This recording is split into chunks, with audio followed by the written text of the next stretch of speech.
Cari telespettatori, ben ritornati nel nostro spazio. Con noi in studio, come periodicamente avviene, abbiamo Vega Engineering e in modo particolare l'ingegner Pierluigi Dalla Pozza. Ben ritornato qui con noi. Grazie a tutti. Allora, usciamo dalla ricorrenza recentissima del 1° maggio, festa del lavoro, anche dalla giornata che è stata dedicata alla sicurezza sul lavoro, ma anche da un bilancio, un tirare le fila di un periodo di inizio anno per quel che riguarda gli incidenti, gli infortuni, purtroppo parliamo di quelli mortali, accaduti in occasione del luogo di lavoro. Questa è un po' l'occasione per sensibilizzare le persone, i lavoratori, e noi diciamo sempre non solo nel lavoro ma anche tra le pareti domestiche, a prestare grandissima attenzione alle occupazioni ordinarie, alla routine, alla sedentarietà come viene definita, perché proprio in questi frangenti, quando l'attenzione si abbassa, che purtroppo può capitare l'incidente.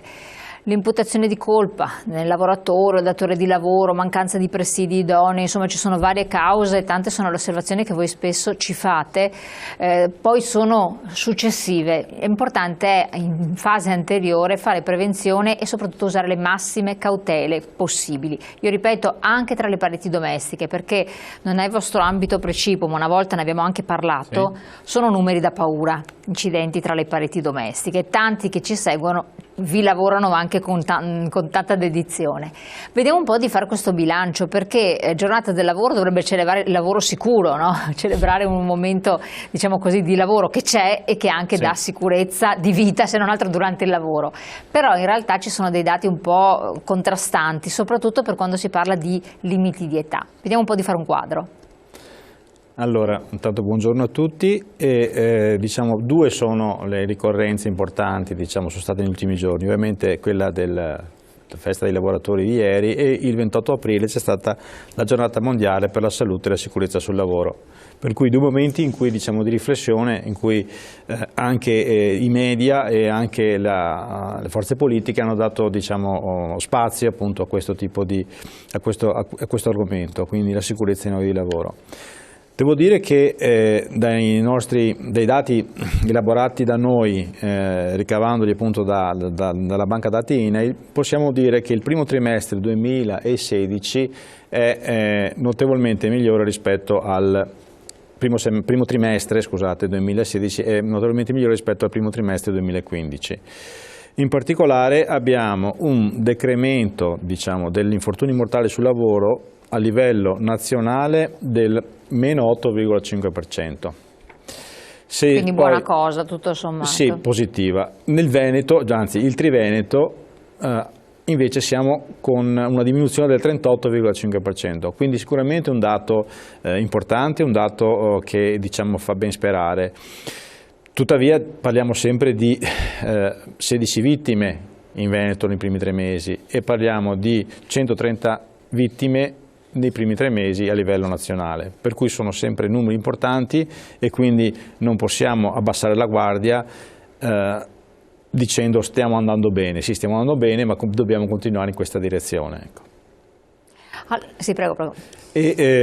Da dire, diciamo che il Veneto ha avuto 9 infortuni mortali nei primi 3 mesi, mentre diciamo, la provincia più sfortunata è stata Verona, e poi se andiamo al Trentino è stato Bolzano con 3 vittime.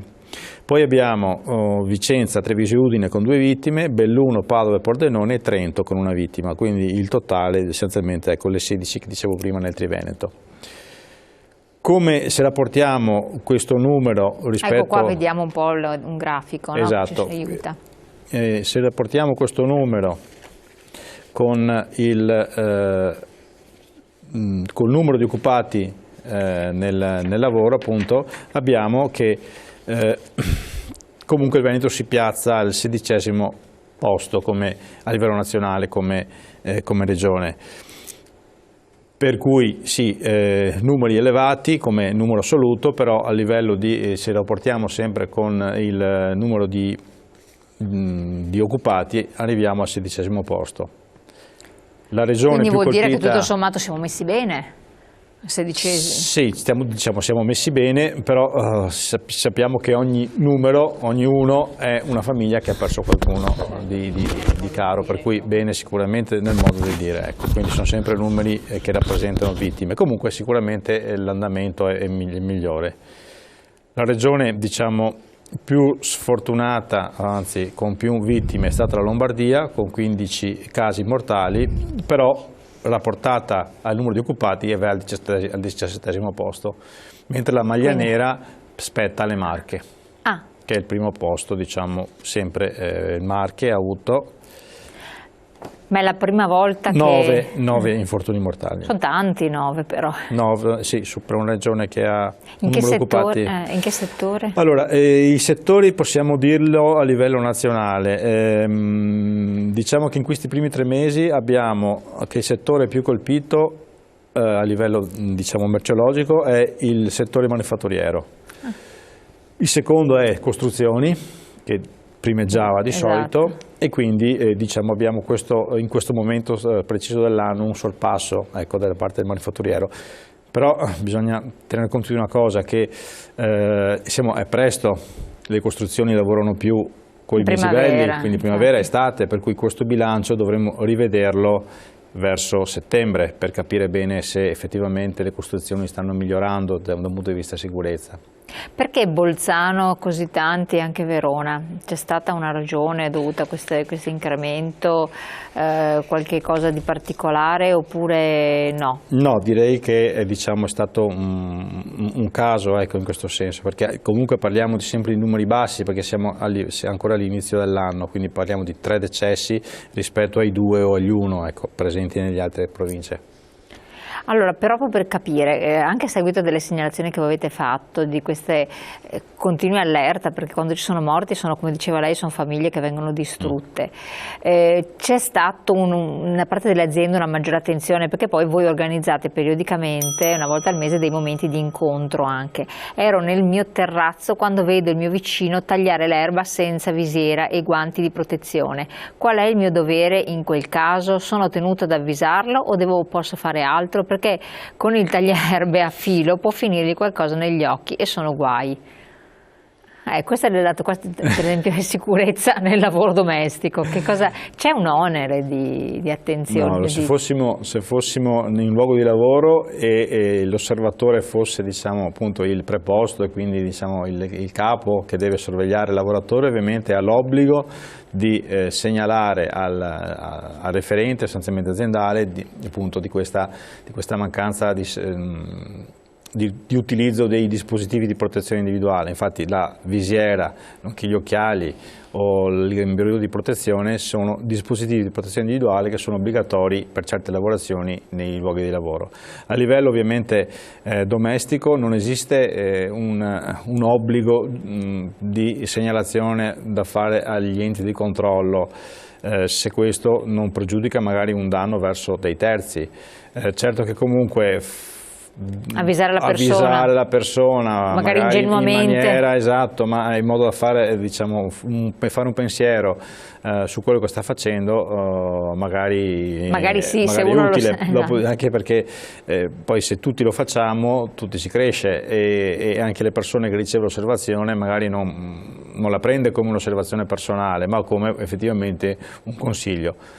Poi bisogna avere la freddezza, la capacità di comunicare queste cose, di dirle, perché poi avere esattamente la risposta opposta, cioè quella di dire: ma tu cosa vuoi da me? Io ho sempre tagliato l'erba così, non ci ho mai fatto male. Questa è la classica frase che viene detta anche nei luoghi di lavoro, cioè non mi è mai successo, non è mai successo a me, per cui non mi metto i guanti, non mi metto la visiera, non mi metto il caschetto, perché tanto non mi è mai successo in 20 anni. In realtà quello che non succede in 20 anni succede in un secondo. Volevo chiederle, a proposito di questo messaggio che mi ha fatto venire anche in mente, ci sono appunto lei diceva, gli scarponcini, poi i guanti, visiera, sono tutti quanti strumenti che vengono utilizzati in occasione di lavoro. Poniamo l'esempio dell'artigiano, che è il caso molto frequente, che opera per conto proprio. È tenuto ad adoperare degli strumenti idonei di protezione, e quindi quando va a casa uno chiede, per esempio il giardiniere, ma può essere anche che va a riparare le persiane o le tende, si deve sporgere e magari non ha usato un'imbragatura ed è in sospensione pericolosa o quant'altro. A carico di chi sta l'onere della sicurezza? Allora, l'onere della sicurezza sta a carico sempre del datore di lavoro, per cui se abbiamo anche una ditta artigianale, anche con 2 persone, diciamo, il datore di lavoro deve assicurarsi appunto che i propri collaboratori, anche se fossero solamente soci, utilizzino in modo appropriato i dispositivi di sicurezza che devono essere assegnati. I dispositivi di sicurezza sono individuati in un documento che si chiama documento di valutazione dei rischi, e sulla base delle elaborazioni dei rischi inerenti alle lavorazioni che un'azienda ha, appunto, il datore di lavoro sceglie i dispositivi di protezione individuale che devono essere utilizzati durante le attività dell'azienda. L'artigiano quindi le deve utilizzare. Il cittadino che riceve un lavoratore e vede che non utilizza in maniera, diciamo, adeguata i dispositivi, ed è evidente che sta lavorando non in sicurezza, se fossi a casa mia conviene fermare comunque la lavorazione, perché comunque posso essere chiamato se la cosa è evidente. Cioè, ipotesi per assurdo. L'artigiano scivola, cade, si spacca la gamba, cade, vabbè, non mettiamo che muoia, però cade dalla finestra. Chi è responsabile in questo caso qua? Teniamo il messaggio fermo lì che dopo lo commentiamo, però chi è responsabile? Beh, allora qua non c'è una risposta, diciamo, univoca, anche perché non dovrei dovrebbe esserci un avvocato magari penalista sull'ambiente di lavoro a rispondere in questo caso. Tuttavia perché anche il committente credo che abbia Il committente ha degli obblighi, però dipende dal tipo di lavorazione. Se siamo in ambito, diciamo, cantiere edile, il committente aveva degli obblighi di nominare delle persone affinché sorvegliassero la tipo di lavorazione. Nel caso invece di un lavoro, diciamo, non in titolo quarto e quindi all'interno della direttiva cantieri, il committente lui deve scegliere un'azienda che abbia i titoli per fare quel lavoro là, quindi ad esempio l'iscrizione alla Camera di Commercio. Ecco. Certo. Dopodiché l'onere di avere la scarpa piuttosto che l'imbracatura eccetera è sempre a carico della ditta, in particolare del datore di lavoro, diciamo, che deve fornire e controllare che attraverso l'organizzazione aziendale vengano utilizzati i dispositivi. Perfetto, torniamo sul messaggio cortesemente dalla regia, così vediamo di rileggerlo un attimo, che non avevamo fatto in tempo a vederlo. Eccolo qua. Ahimè, la sicurezza nel mondo del lavoro per il 70%, se non di più, è questione di cultura, e specialmente in certi settori, tipo quello edile, le persone che ci lavorano non spiccano proprio per cultura. Questo è un problema, perché per la loro ingenuità ci rimette chi non c'entra. Allora, io parlerei anche di comportamento, cioè noi quando pensiamo, siamo in un luogo di lavoro, facciamo, diciamo, determinate attività, ci comportiamo in certi modi. Se uno mi viene a obbligare, diciamo, a fare lavorare in modo diverso, me lo deve fare convincendomi che effettivamente il modo di lavorare diverso mi porta a non farmi male e a non far male agli altri. Quindi l'approccio dovrebbe essere quello di modificare il comportamento delle persone, parlando, facendo formazione, dando esempi. La cultura sicuramente è importante, però la cultura dobbiamo crescere, cioè dovremmo avere una cultura della sicurezza che parte dalle scuole elementari e ci porta, diciamo, poi fino al mondo del lavoro. Non possiamo pensare di cambiare i caratteri delle persone, ma dobbiamo pensare di cambiare appunto i comportamenti attraverso anche, diciamo, delle sanzioni, perché possiamo anche, diciamo, prevedere delle sanzioni chiamando gli organi competenti. Sicuramente la cosa migliore è quella di utilizzare dei sistemi che mi permettono che convincono il lavoratore a cambiare comportamento perché capisce che effettivamente è un suo beneficio, e non devo fare lavorazioni che mi permettano di risparmiare tempo però non lavorare in sicurezza. Perché c'è anche un discorso che è sottinteso un po' nel messaggio che è arrivato forse, di squadra. Cioè a volte l'imprudenza di uno, la superficialità, mancanza di conoscenza da parte di un lavoratore può compromettere anche la sicurezza di chi è nella medesima, tra virgolette, squadra, no? Sì, in una squadra poi, diciamo, c'è normalmente una persona che è un po' il caposquadra, che viene definito come preposto nel testo unico. Il preposto ha l'onere, per il proprio ruolo che ha, ce l'ha per legge questo onere, di sorvegliare, di effettuare sorveglianza verso i lavoratori in ambito della sicurezza del lavoro affinché, diciamo, utilizzino i dispositivi di protezione individuale e seguono le regole previste nel documento di valutazione dei rischi che è stato redatto dal datore di lavoro. Questo ovviamente è la teoria, però vedo che in parecchie aziende è anche la pratica sostanzialmente. Ecco. Quindi viene anche quindi secondo lei, dopo torniamo sui nostri dati, nelle aziende con cui entrate a contatto sono applicate le norme di sicurezza, quindi c'è abbastanza sicurezza nonostante ci siano dei numeri comunque inquietanti. Allora, le aziende in cui entriamo in contatto sono aziende normalmente che sono evolute, nel senso che sono comunque aziende che dicono ho un problema di sicurezza, ho bisogno di qualcuno che mi dia una consulenza, che mi verifichi, per cui sono aziende già predisposte a seguire diciamo, le regole. Anche qui abbiamo diverse tipologie, diversi gradi diciamo, di preparazione. Abbiamo le aziende organizzate, aziende grandi che facendo anche un'analisi fredda del dato dicono se ho un infortunio mortale o anche un infortunio grave, quanto costa l'azienda? Costa un patrimonio. Quindi il fatto di fare sicurezza e diciamo, andare a evitare l'infortunio mortale, ma qualsiasi infortunio porta indirettamente un beneficio economico all'azienda e sicuramente il beneficio fondamentale alla salute dei lavoratori.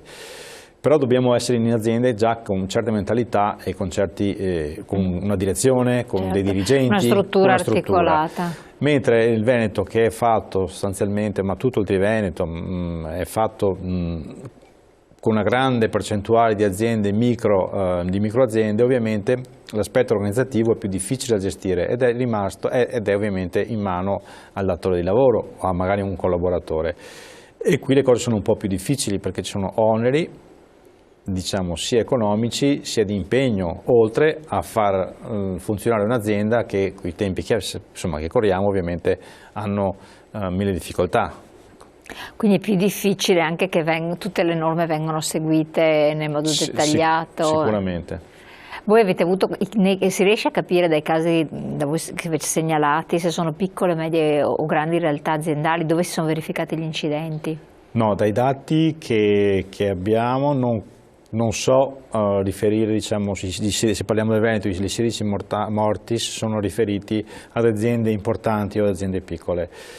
Se siamo nell'ambito delle costruzioni mi viene da dire che sono piccole perché le costruzioni normalmente sono fatti i cantieri che vediamo in giro sono fatti da piccole imprese, grandi cantieri non ce ne sono, dove c'è il grande cantiere comunque c'è molto controllo. Certo. Bisogna stare attenti al meccanismo dei subappalti perché magari chi ha il controllo, chi ha l'appalto è un'azienda grande e poi magari però fa tanti subappalti ad aziende più piccole che sono più specializzate o più veloci nel fare certe lavorazioni. E questo rappresenta anche un'altra problematica, esatto. Il discorso del subappalto apre tutto un capitolo a sé stante. Allora torniamo tra pochissimo, andiamo in pubblicità e poi vediamo ancora i nostri dati.